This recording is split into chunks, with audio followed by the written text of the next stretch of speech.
Hello बच्चों, इस video में आपका स्वागत है। आज हम कक्षा 12 इतिहास विषय पाठ राजा, किसान और नगर से अति महत्वपूर्ण प्रश्न लिए हैं, जो कि यूपी बोर्ड परीक्षा 2024 या CUT 2024 के लिए बहुत ही इम्पोर्टेंट है। तो आइए हम देखते हैं प्रश्न संख्या 1।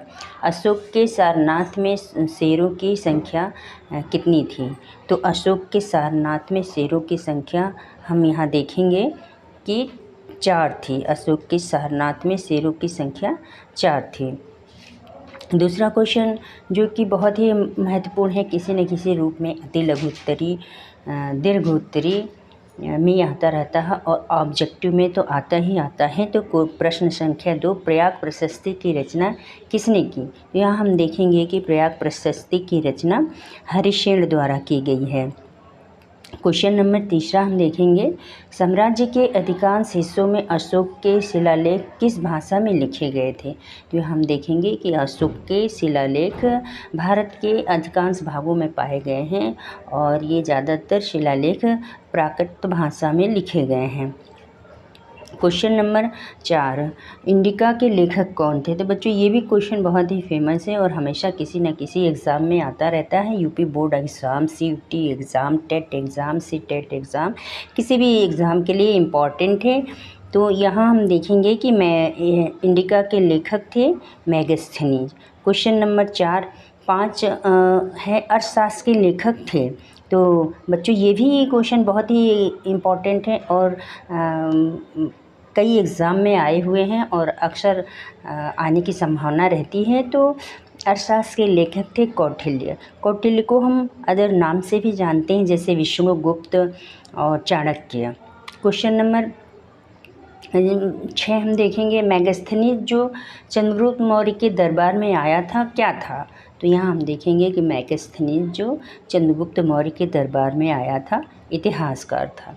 प्रश्न नंबर 7 हम देखेंगे, मगध की आरंभिक राजधानी थी। तो मगध की आरंभिक राजधानी राजगृह थी। क्वेश्चन नंबर 8 हम देखेंगे, बौद्ध धर्म और एवं जैन धर्म के आरंभिक ग्रंथों में महाजनपद नाम से कितने राज्यों का उल्लेख किया गया है? तो बच्चों हम ये देखेंगे कि बौद्ध धर्म के अंगुत्तर निकाय और जैन धर्म के भगवती सूत्र में 16 महाजनपदों का उल्लेख किया गया है। तो यहाँ हमारा आंसर हो जाएगा 16 महाजनपद। बच्चों हम प्रश्न संख्या 9 देखेंगे, निम्नलिखित में से किसके अभिलेखों में राजा को देवता का प्रिय बताया गया है? तो यहाँ हम देखेंगे आंसर कि अशोक के अभिलेखों में राजा को देवता का प्रिय बताया गया है। बच्चों प्रश्न संख्या 10, कौन सा यूनानी दूत सेल्यूकस द्वारा चंद्रगुप्त मौर्य के दरबार में भेजा गया था? तो बच्चों ये मेगास्थनीज जो है, मेगास्थनीज को सेल्यूकस ने चंद्रगुप्त मौर्य के दरबार में भेजा था और इसी ने ही इंडिका ग्रंथ की रचना की, जो कि हम ऊपर बता चुके हैं। इसमें उसने उस समय के भारत के विषय में बहुत सारी चीज़ों का उल्लेख किया है और इस तरह हम देखेंगे कि सेल्यूकस ने चंद्रगुप्त मौर्य के दरबार में मेगास्थनीज को भेजा था। क्वेश्चन नंबर 11, मौर्य साम्राज्य में उच्च अधिकारियों को क्या कहा जाता था? बच्चों यहाँ आंसर हम देखेंगे कि मौर्य साम्राज्य में उच्च अधिकारियों को तीर्थ कहा जाता था। क्वेश्चन नंबर 12, निम्न में से किस ग्रंथ में मौर्यों को क्षत्रिय बताया गया है? तो हम देखेंगे कि महावंश, दिव्यावदान, अर्थशास्त्र, इन सभी में मौर्यों को क्षत्रिय बताया गया है। जबकि बच्चों हम देखते हैं कि भारतीय ग्रंथ कथा चरित्र सागर, मुद्रा राक्षस आदि में मौर्यों को शूद्र बताया गया है।